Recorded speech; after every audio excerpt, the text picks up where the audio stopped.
Hello नमस्कार मित्रों, GS star classes में आप सभी का स्वागत है। आज हम विलोम के बारे में बात करेंगे, जो कि कनिष्ठ सहायक और आरओ के लिए है। ये उत्तर प्रदेश के किसी एग्ज़ाम के लिए भी है ये विलोम, और ट्रिकी के माध्यम से बात करेंगे। ट्रिकी विलोम देखते हैं। जैसे अद्यतन का क्या होता है? पुरातन होता है। अद्यतन का अर्थ होता है आज। क्या होता है? अद्यतन का आज होता है। पुरातन मतलब जो बीत गया है, प्राचीन समय में। अद्यतन का विलोम पुरातन हुआ, अनद्यतन भी हुआ। अल्प का प्रचुर होता है। अल्प का होता है कम। अल्प का अर्थ होता है कम। प्रचुर मतलब अधिक। तो अल्प का प्रचुर हुआ। अवर्षण का अनावर्षण। अवर्षण का अनावर्षण हुआ का विलोम। अघोष का सघोष या घोष होता है। अघोष का मतलब होता है जहाँ स्वर या कंपन उत्पन्न ना हो, जहाँ पर आवाज़ उत्पन्न ना हो, उसको अघोष बोलते हैं। और सघोष का मतलब जहाँ पर आवाज़ उत्पन्न हो, उसे सघोष बोलते हैं। और घोष भी बोलते हैं। घोष मतलब आवाज़ होता है। क्या होता है? आवाज़ होता है। अतिथि का अर्थ होता है, और अतिथि का होता है मेहमान। क्या होता है? मेहमान। तो आतिथ्य, इसका अतिथि का आतिथ्य भी होता है और तिथि भी होता है। अतिथि का मतलब होता है जिसका पता नहीं कब आ जाते हैं, और आतिथ्य को तिथि हो, जिसकी तिथि मालूम हो। जिसकी तिथि मालूम हो कि वो आ रहा है। तो अदोष का सदोष होता है। अदोष जिसके पास जो अदोष है, जो दोष मुक्त है। और सदोष मतलब दोष रहित है, मतलब जो दोष से युक्त है। समझ गए? अदोष मतलब जो दोष युक्त हो, जो दोष युक्त ना हो। अदोष का मतलब होता है, समझ में आया? अदोष का विलोम सदोष होता है। सदोष मतलब दोष मुक्त हो वो। आध्यात्मिक का अर्थ होता है भौतिक। आध्यात्मिक का विलोम क्या होता है? जो आत्मा से संबंधित हो। और भौतिक मतलब जो संसारिक से संबंधित हो। और आपत्ति का विलोम होता है अनापत्ति। कहते हैं आपत्ति आ गई उस पर, उस व्यक्ति पर आपत्ति आ गया, तो आपत्ति का अनापत्ति। आक्रमण का प्रतिरक्षा होता है।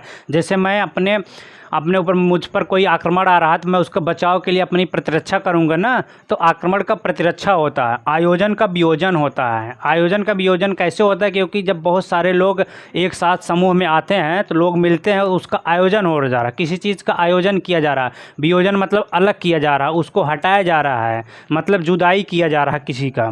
आरूढ़ का मतलब होता है, आरूढ़ का विलोम होता है अनारूढ़। और आरूढ़ का मतलब होता है जब कोई रथ पर सवार होता है। जैसे राम भगवान ने रथ पर जब सवार हुए, राम भगवान जब रथ पर सवार हुए तो सीता को बचाने के लिए रथ से जा रहे थे, तो उसको उस पर रथ पर क्या थे? सवार थे। आरूढ़ का होता है अर्थ सवार होना। अनारूढ़ का मतलब होता है सवार जो ना हुआ हो, रथ पर, जमीन पर हो। आवर्तक का विवर्तक या अनावर्तक होता है। आवर्तक का विलोम क्या होता है? विवर्तक या अनावर्तक होता है। आविर्भाव का तिरोभाव होता है। क्या? आविर्भाव का तिरोभाव भी होता है। आकर्षण का विकर्षण होता है। आविर्भाव का तिरोभाव, आकर्षण का विकर्षण, क्योंकि जब जिस चीज़ का हम आकर्षण अपनी तरफ करेंगे उसका विपरीत विकर्षण हो जाता है, मतलब दूर जा रहा है मुझसे। आगामी का विगत होता है। जो चीज़ आगामी आने वाला हो, आगे आने वाला हो, उससे आगामी कहते हैं। विगत माने जो बीत गया है, जो भूतकाल की बात करता हो। आगामी भविष्य की बात करता है। आवरण का निरावरण होता है। आवरण का मतलब होता है जो ढका हुआ हो, निरावरण जो खुला हुआ हो। आपद, जैसे कहते हैं उस पर आपदा आ गई है, कहीं पर आपदा आ गया, उसका क्या हो जाता है? निरापद, मतलब जहाँ पर आपदा ना आई हो, ख़त्म कर दिया गया हो आपदा को। आवाहन का विसर्जन हो जाता है। जैसे मैंने किसी का आवाहन किया कर द्वारा, अपने पिता का आवाहन करने पर, तो उसका क्या हो जाए? विपरीत विसर्जन हो जा रहा है। जैसे कोई जल नहीं देता है, किसी भगवान को जल अगर दे रहे हैं लोग, तो उसको विसर्जन बोला जाता है। ऐसे नहीं दिया जाता, उसको विसर्जन बोला जाता है। आहार का निराहार हुआ। जैसे मैं भोजन किया, आहार होता है, मेरा भोजन करना आहार है। निराहार मतलब जो भोजन ना करो, वो एकदम खाली, बिना भोजन के, बिना अन्न के वो भूखा प्यासा पड़ा हुआ, उसे निराहार कहते हैं। आकीर्ण का विकीर्ण होता है। आकीर्ण का विकीर्ण होता है।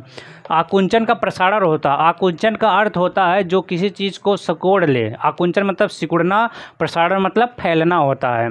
आडंबर का निराडंबर। आडंबर कहते हैं ना, कोई चीज़ आडंबर कर रहा है, दिखावा कर रहा है, झूठ है, यहाँ आडंबर दिखा रहा है। निराडंबर जो ढकोसला नहीं कर रहा। निराडंबर मतलब जो ढकोसला नहीं करना, आडंबर मतलब जो ढकोसला करता। आग्रह दुराग्रह, मैंने उससे आग्रह किया प्लीज़ आ जाओ यहाँ पर, मैंने उससे विनती किया। आग्रह का मतलब होता है विनती करना और उसका अर्थ होता है दुरा, मैं उससे विनती नहीं किया।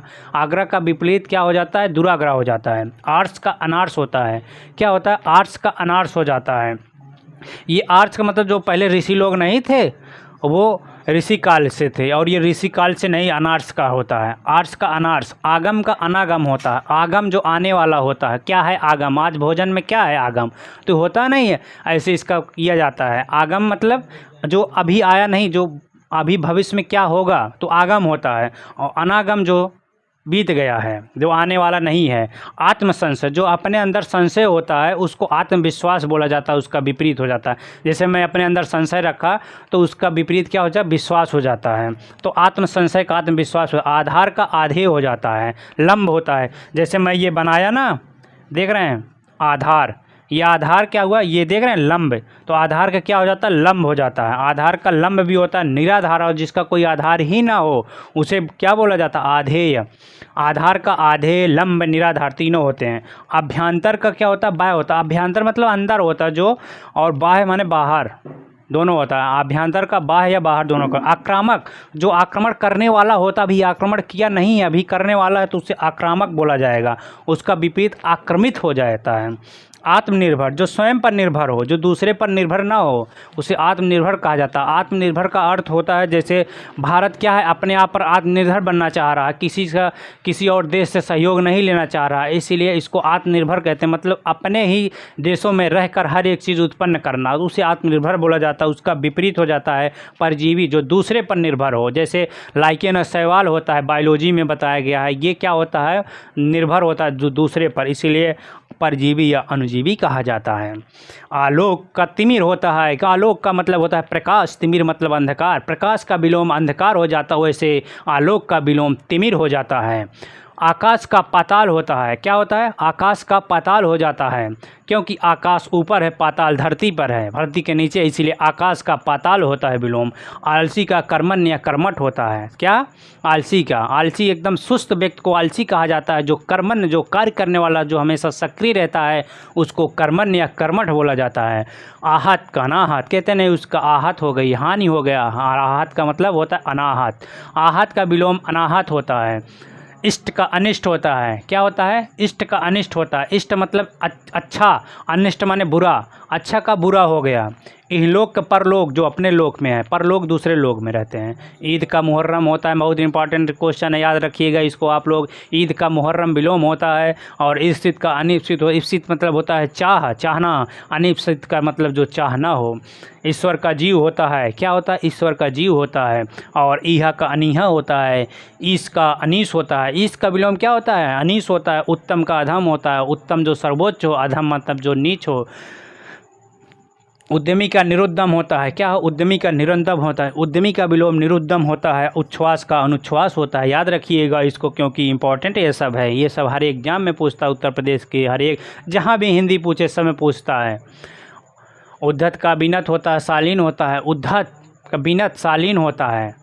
और उन्नयन का अवनयन होता है। उन्नयन का मतलब जो ऊपर देखता है, अवनयन मतलब जो नीचे देखता है, ये इसका विलोम। उन्नयन का अवनयन ही है, अवनयन। उन्मुख का विमुख होता है। क्यों उन्मुख का विमुख होता है? क्योंकि उन्मुख का मतलब होता है जो जिस व्यक्ति के सामने मैं देखूं उसको उन्मुख बोला जाता है, और जिस व्यक्ति के मैं अपना मुँह पीछे घुमा लूँ उसे विमुख बोला जाता है। उत्कर्ष का अपकर्ष होता है। उत्कर्ष का अपकर्ष, उत्कर्ष मतलब ऊपर होता है, समझ लीजिए। अपकर्ष मतलब जो आपका अपकर्ष करे।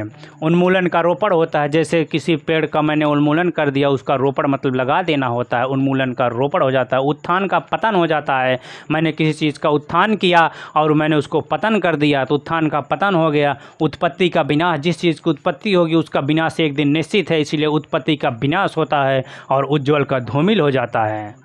बात समझ में आया? उज्ज्वल का क्या होता है? धूमिल होता है। उद्भव का पराभव हो जाता है। जिस चीज़ का उद्भव होगा उसका एक दिन पराभव होना निश्चित है। उन्मीलन का निमीलन हो जाता है। याद रखिएगा, उन्मीलन का निमीलन। उष्ण का शीतल होता है, क्योंकि उष्ण मतलब गर्मी होता है, गर्मी के समय उष्ण को बोला जाता है। जब शीतल आता है, जैसे जल होता नहीं शीतल, उस समय उसका शीतल हो, उद्गम का विलोपन हो। जिस चीज़ का उद्गम होगा उसका क्या हो जाता है, विलोपन, मतलब ढक देते हैं। उद्गम का उद्गम होता है। उष्मा, उष्मा का शीतलता होता है। जिस चीज़ की उष्मा मतलब गर्मी होता है, गर्मी जब क्या हो जाती है, बदल जाती है, तो उसका शीतलता आ जाता है, उसका विलोम क्या हो जाता है, उष्मा का शीतलता हो जाता है। ऋजु का वक्र होता है, ऋजु का वक्र होता है और एकत्र का विस्तीर्ण हो जाता है। कैसे, जब जिस चीज़ का, जिस सामान्य वस्तु को हम एकत्र करते हैं उसका क्या करते हैं, फैलाव कर देते हैं, तो उसका एकत्र का विस्तीर्ण हो जाता है।